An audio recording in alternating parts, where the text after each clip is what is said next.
Grace Martinez's hands froze on the coffee pot when she heard the little girl's voice pierce through the silent restaurant. No, I want her. Every head in the room turned. The small girl with dark curls broke free from her father's hand and ran, not toward the three elegant women in designer dresses standing by the private table, but straight toward Grace in her stained waitress uniform. Grace's heart stopped as the child wrapped tiny arms around her legs. She looked up to see him, Dominic Moretti, the man whose name made grown men tremble. His steel-gray eyes locked on hers with an intensity that stole her breath. And in that moment, everything changed. Behind him, a dozen men in black suits stood frozen. This wasn't supposed to happen. The daughter of the most powerful man in the city had just chosen a broke waitress over socialites worth millions. But to understand how we got here, to this impossible moment, we need to go back. Back to where Grace's story really began. Back to the day she learned that family isn't always the people who share your blood.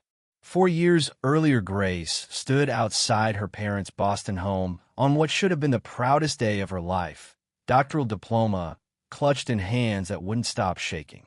She'd called them 23 times that morning. 23 calls that went straight to voicemail while she stood alone in her cap and gown, watching other families celebrate together. The graduation ceremony started in 45 minutes. Her name would be called. Dr. Grace Martinez, Ph.D. in child psychology, youngest graduate in the program's history.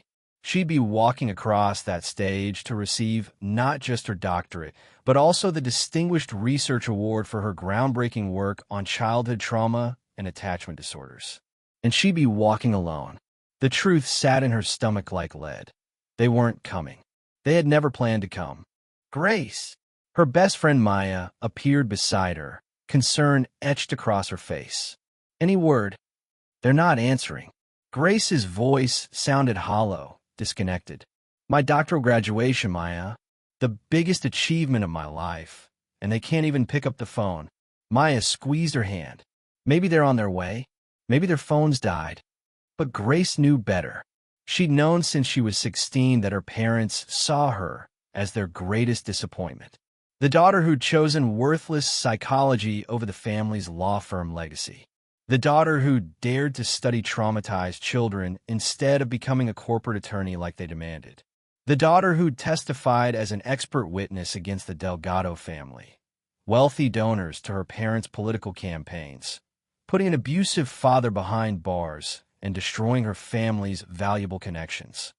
Her phone finally rang at 10:47 a.m., 18 minutes before she was supposed to walk across that stage. Mom! Hope cracked through Grace's voice like a fault line. Grace, we're not coming. Her mother's voice was cold, clinical, as though she were reading from a prepared statement. Your father and I have discussed this extensively, and after what you did, testifying against the Delgado family, destroying relationships we spent decades building, we cannot support this charade. Grace felt the world tilt beneath her feet. But it's my doctoral graduation. I'm receiving the Distinguished Research Award. I'm the youngest person to a degree in feelings. Her father's voice cut in, sharp with contempt that made her flinch even over the phone. Congratulations on wasting 8 years and $200,000 of education becoming a professional handholder. I study childhood trauma to help children heal, to understand. You destroyed our family's reputation. Her mother interrupted, each word a carefully aimed dagger. The Delgado family funded the arts center that bears our name. They were our friends, and you repaid their generosity by putting Miguel Delgado in prison with your so-called expert testimony. He was abusing his children. Grace's voice broke. 3 kids, Mom. 3 kids who came to school with bruises they try to hide. Kids who flinched when adults moved too fast. You could have stayed out of it, her father said brutally. You could have remembered that loyalty to family comes first. Instead, you chose strangers' children over your own parents' well-being, over your own future. The words hit Grace like physical blows. She'd spent 2 years working with those children, documenting their trauma, testifying in court about the psychological damage inflicted by systematic abuse. Her testimony had been the turning point in the case. It had also cost her everything.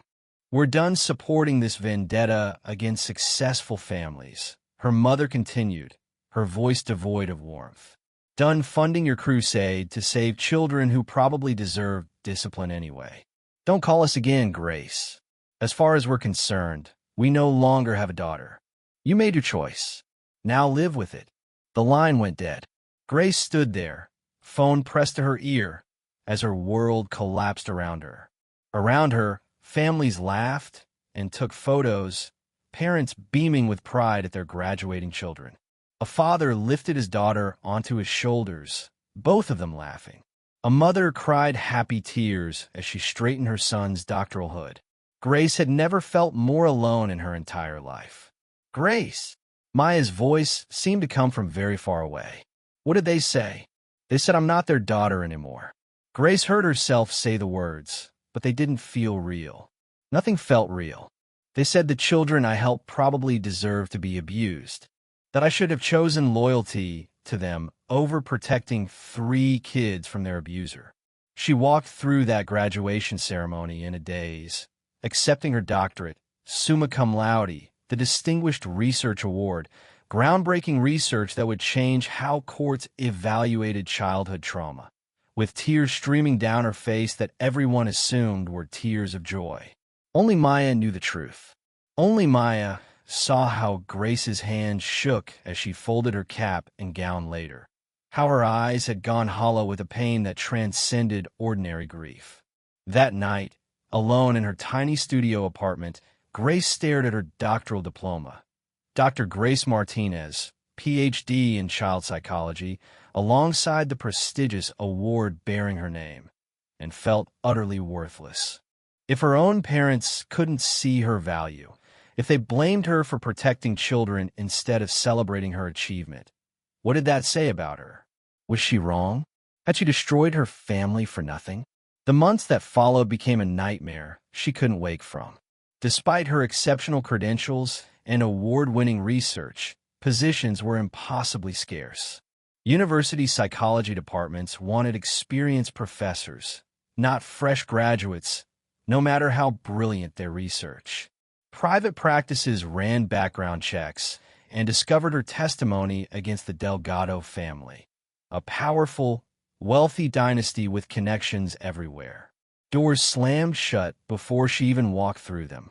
The Whisper network of elite families made sure of that. By month 3, Grace was surviving on ramen and student loan deferments. By month 6, her landlord served an eviction notice. By month 8, she found herself standing in a Manhattan restaurant kitchen, wearing a waitress uniform 2 sizes too big, wondering how she'd fallen so far. "You've done waitressing before?" the owner, Antonio Costello, asked during her interview. "No," Grace admitted, too tired to lie. "But I'm a fast learner, I won't complain, and I desperately need this job." Antonio studied her with sharp eyes that saw too much. "You're educated. I can hear it in how you speak. What's someone with your vocabulary doing applying to serve tables?" Grace's throat tightened. The honest answer, that she was a doctor of psychology that nobody would hire because she'd chosen ethics over connections, felt too vulnerable. Someone who's broke, alone, and trying to figure out if she's worth the air she breathes. Something in her raw honesty must have resonated, because Antonio's weathered face softened slightly. "You start tomorrow, 7 a.m. Don't be late, and don't ask questions about the customers." Grace's first 3 months at Costello's were brutal in ways her doctoral program had never prepared her for. Her feet developed blisters that bled through her cheap shoes. Her back ached from carrying heavy trays for 14-hour shifts. Drunk customers grabbed at her, made crude comments, looked through her like she was furniture, or worse, like she was nothing at all. Every night, Grace collapsed in a bed in her closet-sized apartment and wondered if her parents were right. If she'd wasted her life. If this, serving overpriced pasta to people who wouldn't remember her face, was all she would ever be. But then something unexpected began to happen. Grace couldn't turn off what she was. Her training, her gift for reading people, her years of studying human behavior, especially childhood trauma and attachment patterns. She started noticing things. The businessman who always sat facing the door, whose shoulders relaxed only after scanning every face in the room. Combat veteran, probably, with hypervigilance patterns.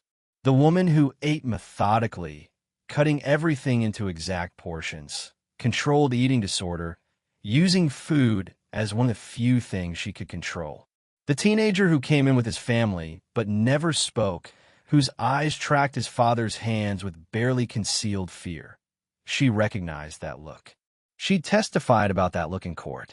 Grace couldn't help herself. Her psychologist's brain was always working, always analyzing, always seeing the invisible patterns that revealed people's pain, their fears, their secret traumas. She started keeping a small notebook behind the bar, not for anything clinical, but to track patterns. She'd quietly suggest the quiet corner booth to the veteran with PTSD. She'd compliment the woman with the eating disorder on her dress rather than her appearance. She'd make sure to serve the fearful teenager's table herself, speaking gently, moving slowly, making sure he felt safe even if just for an hour. "You're different from the other waitresses," Antonio told her one evening, watching Grace convince a regular to call a sponsor after she'd noticed his hand shaking. Early relapse warning signs. "You actually see people. Really see them." Grace felt something stir in her chest, something that had been dormant since that devastating phone call on graduation day. Purpose. Maybe she wasn't working in a university or running a practice, but she was still using her training, still helping people in small, invisible ways. Maybe she wasn't worthless after all. Maybe her parents were wrong.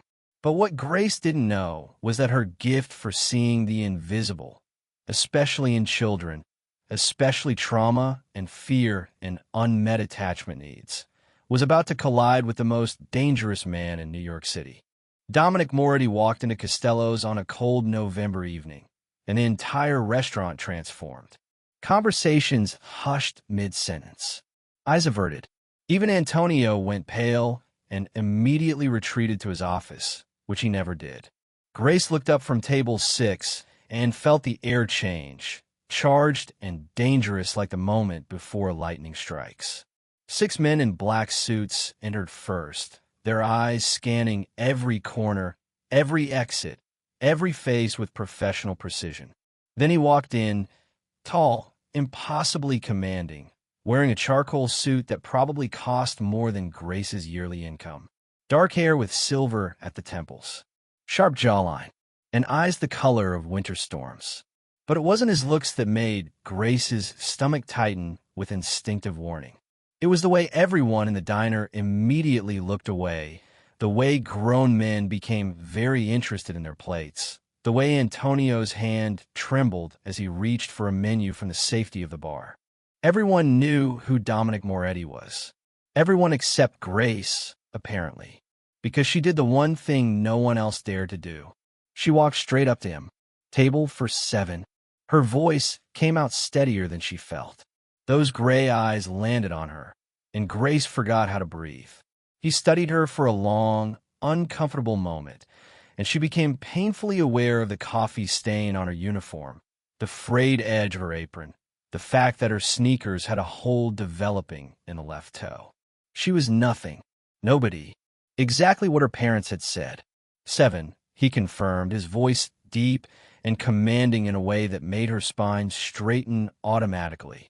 "Private section." "We don't have a private section," Grace replied honestly, meeting his gaze even though everything in her screamed to look away. "But booth 12 in the back is the quietest, most discreet."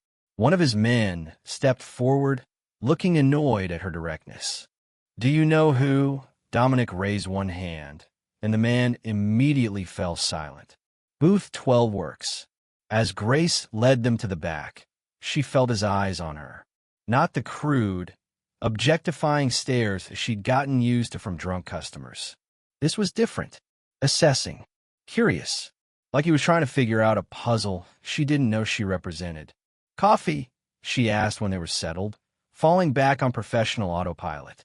"Espresso. Double." Grace nodded and turned to leave, but a small voice stopped her in her tracks. "Can I have hot chocolate?" Grace looked down, and her psychologist's brain immediately cataloged everything.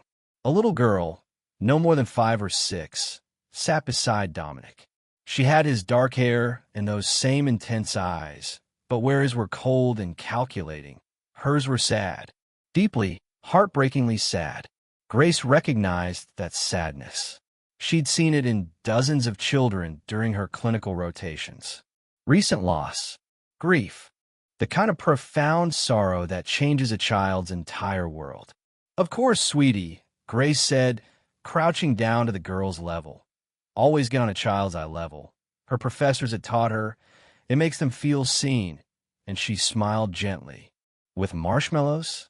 The girl's eyes widened slightly, the first spark of anything other than sadness Grace had seen. "You have marshmallows?" "The best ones. Big and fluffy." Grace's voice was warm, genuine. "What's your name?" "Stella." "That's a beautiful name. It means star. Did you know that?" A tiny nod. "I'm Grace." "It's very nice to meet you, Stella." "That's a pretty name, too," Stella whispered. Grace glanced up at Dominic, who was watching the exchange with an unreadable expression. Though Grace is trained, I caught the subtle tension in his jaw, the protective way his hand rested near his daughter's shoulder, the flash of pain quickly buried when Stella mentioned her name. Single father, recent loss of the mother, child displaying attachment issues and grief symptoms. Grace's clinical mind automatically compiled the assessment. "I'll be right back with your drinks," Grace said, standing. In the kitchen, her hand shook slightly as she prepared the espresso. Antonio grabbed her arm, his grip urgent. "Do you have any idea who that is?" he hissed. "A customer," Grace replied, though her stomach was twisting. "That's Dominic Moretti. He runs half this city. People who cross him disappear, Grace. Be careful." Grace's blood ran cold, but she forced herself to stay calm. "Well, he's not going to make me disappear for bringing his daughter hot chocolate." When she returned with the tray, she noticed Stella had moved closer to the window, staring out at the rain with that devastating sadness in her eyes. Grace set the espresso in front of Dominic, then carried the hot chocolate, extra marshmallows, whipped cream, a dusting of cocoa powder, to Stella. "Here you go, sweetheart. I added extra marshmallows, just for you." Stella looked at the mug, then up at Grace with eyes far too old for her age. "My mama used to make it like this." The words hung in the air. Past tense. Used to. Grace's chest tightened painfully. She had good taste then. "She's gone now," Stella whispered, her small voice cracking. "Papa says she's not coming back ever." Grace glanced at Dominic and saw something crack in his expression, just for a second, before that cold mask slammed back into place. Raw grief. Helplessness. The look of a man who would move mountains but couldn't bring back what his daughter needed most.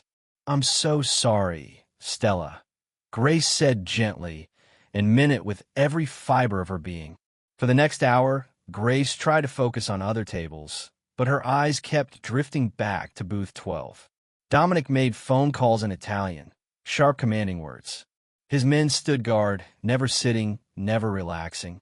But Stella just stared out the window, barely touching her hot chocolate, and Grace's heart broke a little more with each glance. When Grace brought the check, Stella suddenly spoke up. "Papa, can we come back?" Dominic's jaw tightened. "We'll see, Piccolina. But the marshmallows are good here. And Grace is nice." Grace felt Dominic's eyes snap to her face, studying her with sudden intensity. "You work here often?"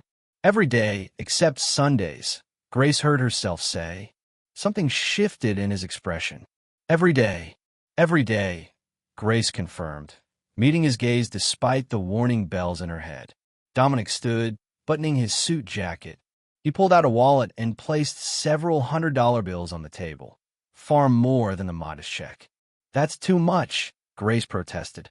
The extra is for the marshmallows, he said quietly. And for being kind to my daughter when most people don't know how to be. Before Grace could respond, he placed a gentle hand on Stella's shoulder. The little girl looked back at Grace and waved shyly. Grace waved back, her mind spinning with clinical observations and something else she couldn't quite name. As the black SUVs pulled away from the restaurant, Antonio appeared at her side. You just caught the attention of the most dangerous man in the city, he said quietly. I hope you know what that means. Grace stared at the money on the table, nearly $600 for a $20 check, then out the window at the rain washing away tire tracks. She didn't know what it meant, but she knew that the look in Stella's eyes, that grief, that desperate need for connection, was something she understood in her bones. And sometimes Grace was learning the most dangerous thing you can do is care when everyone else looks away. Dominic Moretti returned to Costello's exactly 3 days later. This time, Grace was ready, or at least she thought she was. The lunch rush was in full swing when the door opened and that now familiar silence descended like a blanket. But this time, when Grace looked up, Stella's face lit up with something Grace hadn't seen before. Genuine joy. You're here, Stella exclaimed, tugging on her father's hand. Papa, she's here like she said. Grace felt her heart squeeze. Stella. Of course I'm here. I never break my promises. Booth 12, Dominic asked, and Grace noticed something different in his voice. Softer, less guarded. Always available for you, Grace replied, then caught herself. I mean, booth 12 is available. I'll get you seated. Was that almost a smile on his face? As Grace brought their drinks, espresso for him, elaborate hot chocolate for Stella, the little girl surprised her by patting the seat beside her. Can you sit with us? Just for a minute.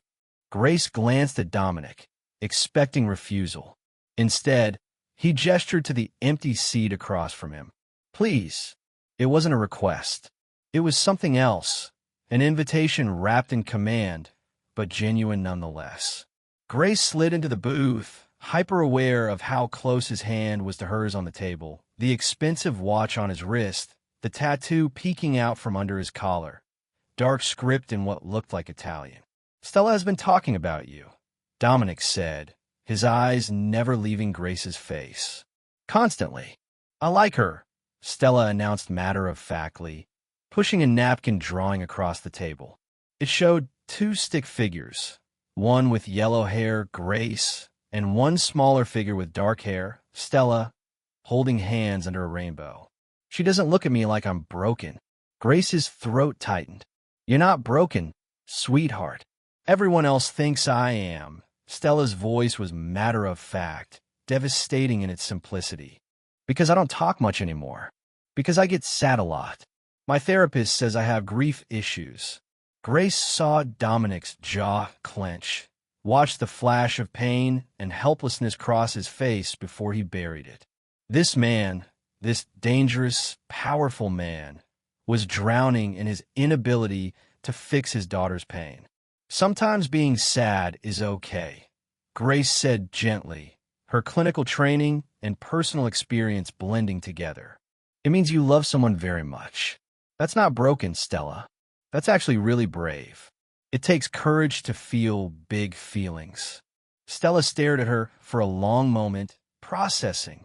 Then, without warning, she burst into tears.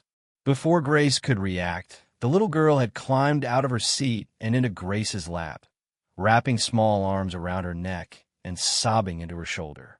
Grace froze, unsure. She looked at Dominic, expecting anger or disapproval. Instead, she saw something that made her breath catch. Vulnerability. Raw, unguarded vulnerability.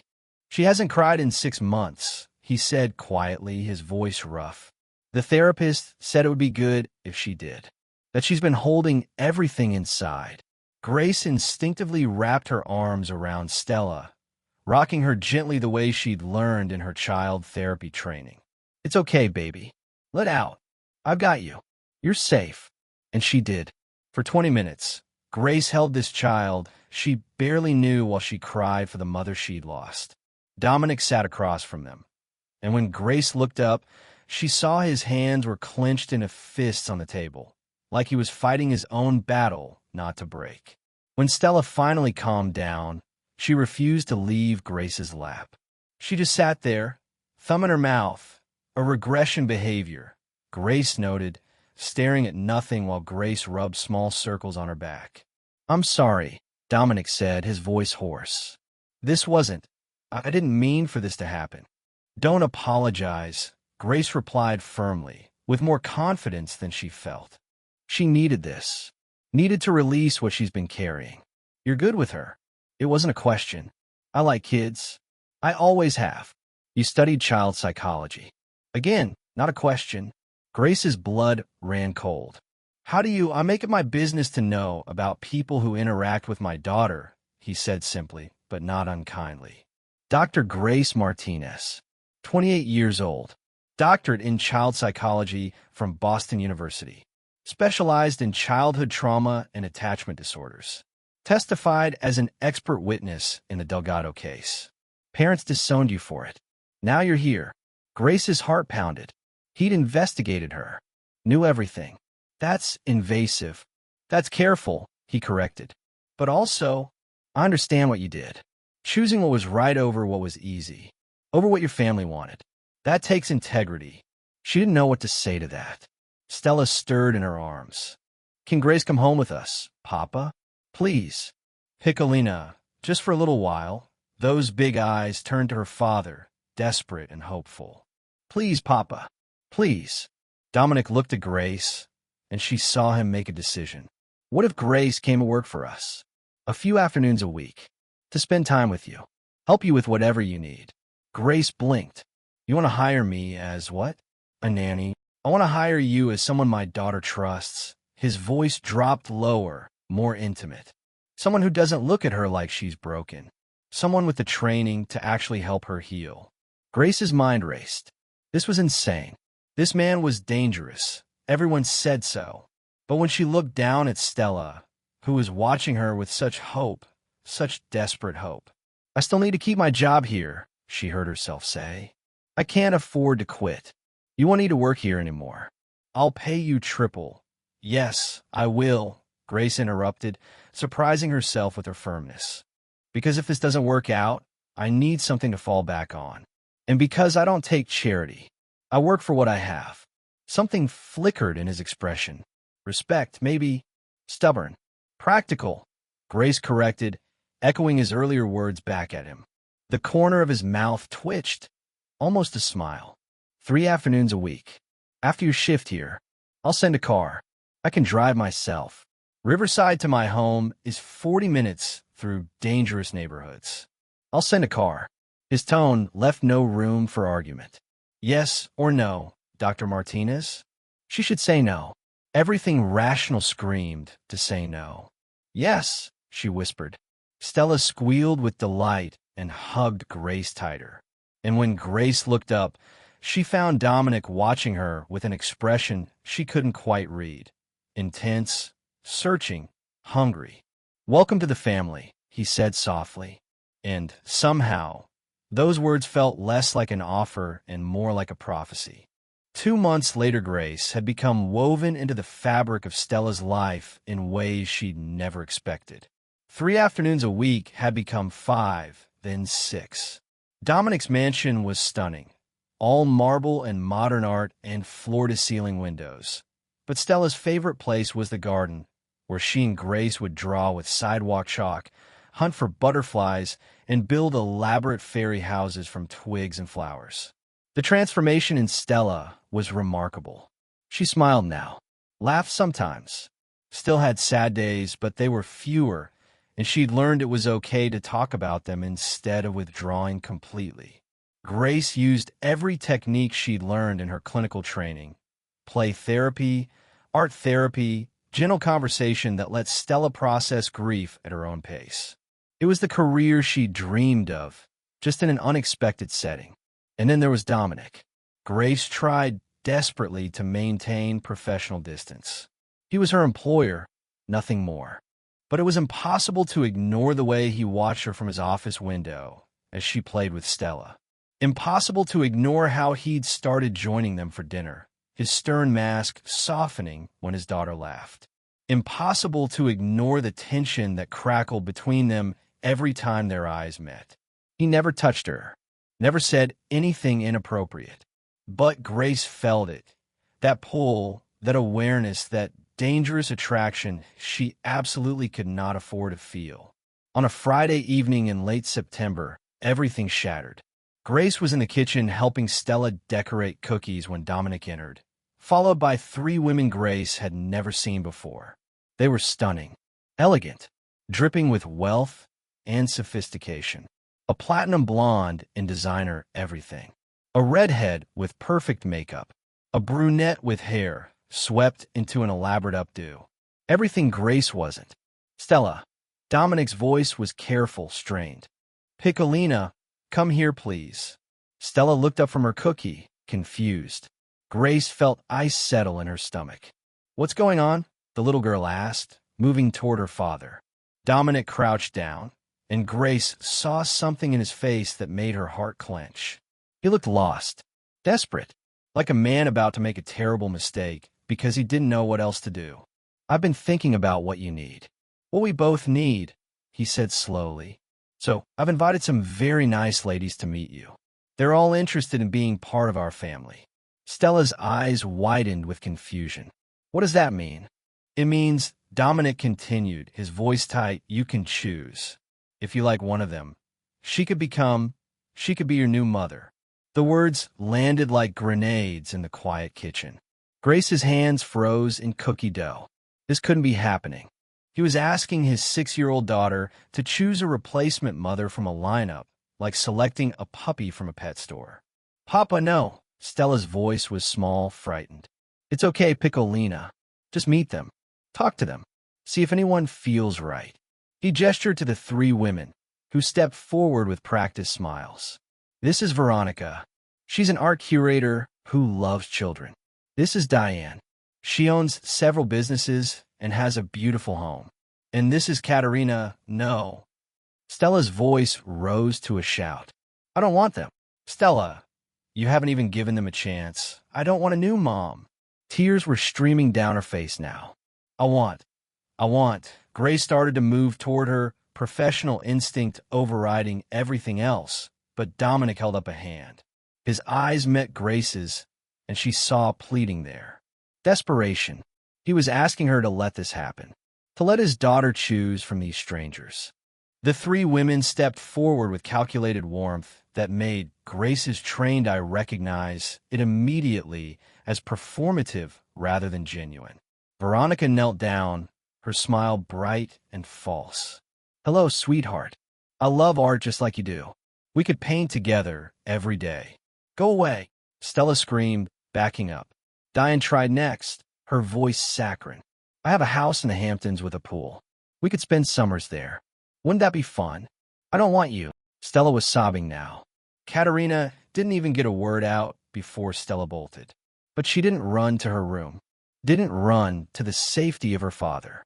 She ran straight to Grace and wrapped her arms around Grace's legs, sobbing into her jeans with a desperation that shattered Grace's heart into pieces. I want Grace, she cried, her voice breaking. Papa, please, I want Grace to be my mom. Please, I don't want anyone else. Just Grace. Please. The room fell absolutely silent. Grace's heart stopped. She looked down at this little girl, clinging to her like a lifeline, then up at Dominic. His face had gone pale.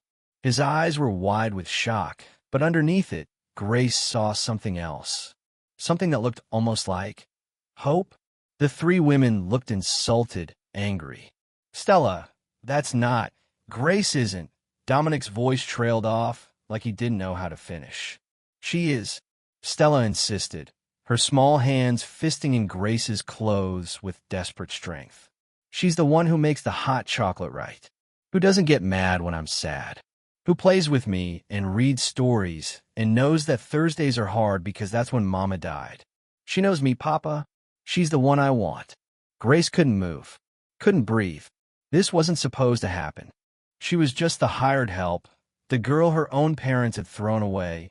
Nobody special, young lady, Veronica said coldly, standing up with offense written all over her face. You can't just choose the help, don't. Dominic's voice cut through the room like a blade. His eyes blazed with sudden fury. Don't finish that sentence. He walked toward them slowly, and Grace couldn't read his expression. Was he angry? Disappointed? When he reached them, he knelt beside Stella. Piccolina, he said gently, taking his daughter's hand. Grace has her own life, her own dreams. You can't just... Does she want to leave? Stella hiccuped, looking up at Grace with streaming eyes. Grace, do you want to leave me? And there it was, the question that would change everything. Grace looked down at this child she'd come to love more than she'd thought possible. Thought about going back to her empty apartment. Thought about never seeing Stella smile again, never hearing her laugh, never being part of her healing journey. Thought about never seeing Dominic again. Her eyes lifted to his. He was watching her like she held his entire world in her hands. Maybe she did. No, Grace whispered, her voice breaking. No, sweetheart. I don't want to leave. Then stay. Stella begged, turning to her father. Papa, make her stay. Make her be my mom. Please. Dominic stood slowly, never breaking eye contact with Grace. When he spoke, his voice was rough with emotion. Ladies, I apologize for wasting your time, but I think my daughter has made her choice. The three women left in a flurry of protests and indignant fury, but Grace barely heard them. She was too focused on Dominic, who had taken a step closer. Close enough that she could smell his cologne. Cedar and smoke, and something uniquely him. You don't have to do this, he said quietly, for her ears only. Say the word, and I'll explain to Stella that I love her. Grace interrupted, the words tumbling out. I know I shouldn't. I know I'm just a waitress you hired. Nobody special, but I love her, Dominic. And I can't walk away from her. I can't. Something broke in his expression. You are not just anything. You're the woman who saw my daughter when everyone else looked away. You're the woman who made her smile again, made her heal. His hand lifted, hesitated, then gently cupped her cheek. You're the woman I've been falling for since the moment you crouched down to meet Stella's eyes in that diner. Grace's breath caught. Dominic, stay, he whispered, his thumb brushing her cheekbone. Not as an employee, not as a nanny. Stay as part of this family, as Stella's mother, as... He struggled with the words, as mine. You can't want, I want. His voice was fierce now. I wanted for 2 months. Wanted every time I watched you in the garden with her. Wanted every time you made her laugh. Wanted every time you looked at me like I wasn't a monster. Stay, Grace. Please. Before Grace could respond, Stella's voice piped up between them. Does this mean Grace is staying forever? They both looked down at the little girl, whose tears had stopped, replaced by tentative, desperate hope. That depends, Dominic said, his eyes never leaving Grace's. What do you say, Dr. Martinez? Will you take a chance on us? Grace thought about all the reasons she should say no. The impossibility, the danger, the fact that she barely knew this man. But then she thought about Stella's laugh, about being part of something bigger than herself, about being wanted, chosen, valued, everything her parents said she'd never be. Yes, Grace whispered. Yes. Stella screamed with pure joy. Dominic's hand slid into Grace's hair, and he kissed her, not gentle, not tentative, but with all the pent-up longing of 2 months of watching and wanting and waiting. When they finally broke apart, Grace was breathless. Welcome to the family, Dominic murmured against her lips.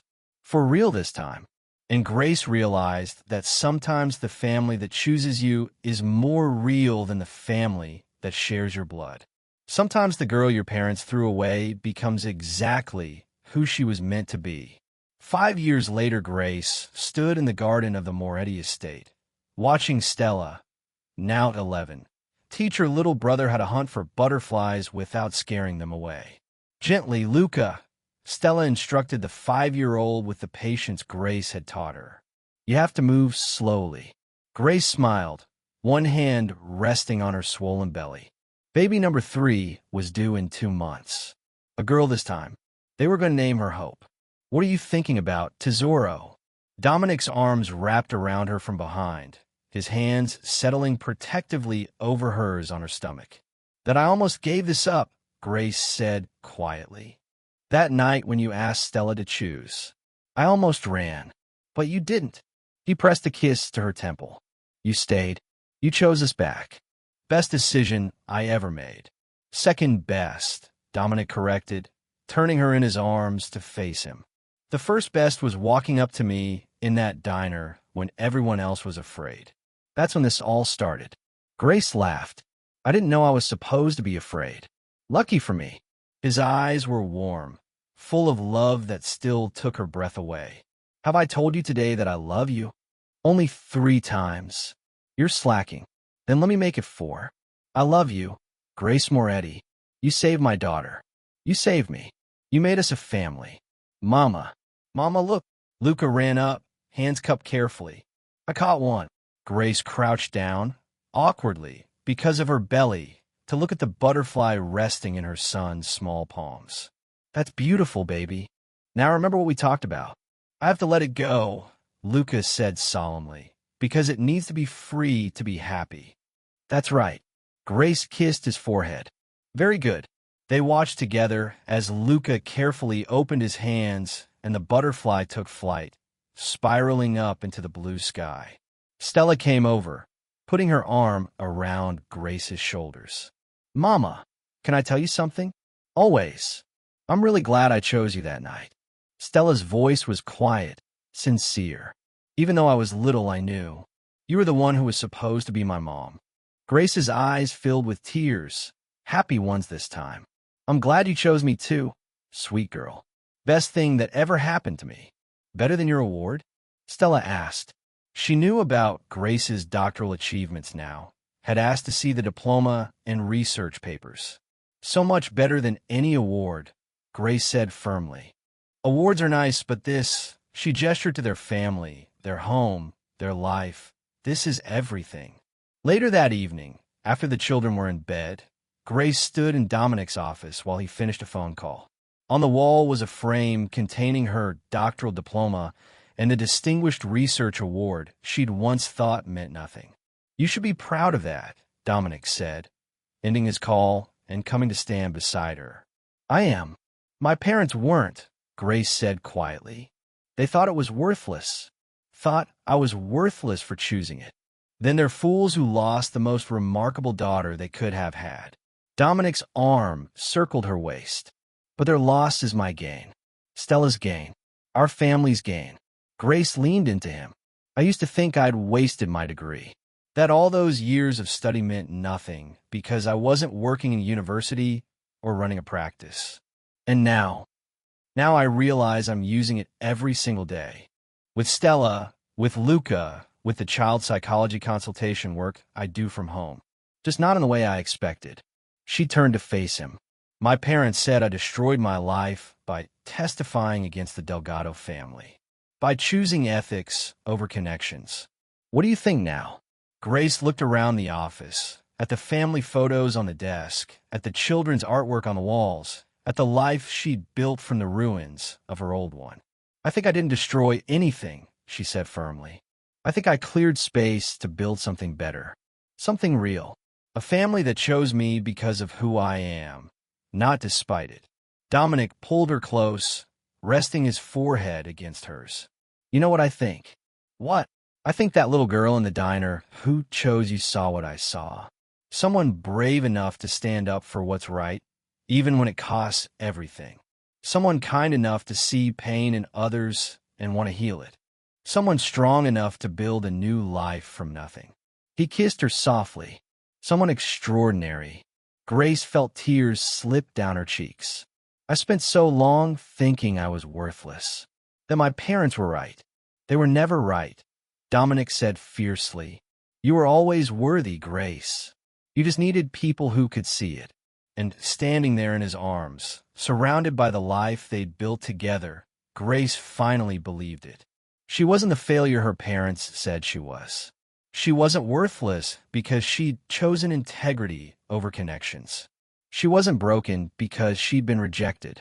She was Dr. Grace Moretti, child psychologist, mother, wife, woman who'd been brave enough to protect children even when it cost her everything. Woman who'd been chosen by a little girl who saw her worth when no one else could. The family you choose is just as real, sometimes more real, than the family you're born into.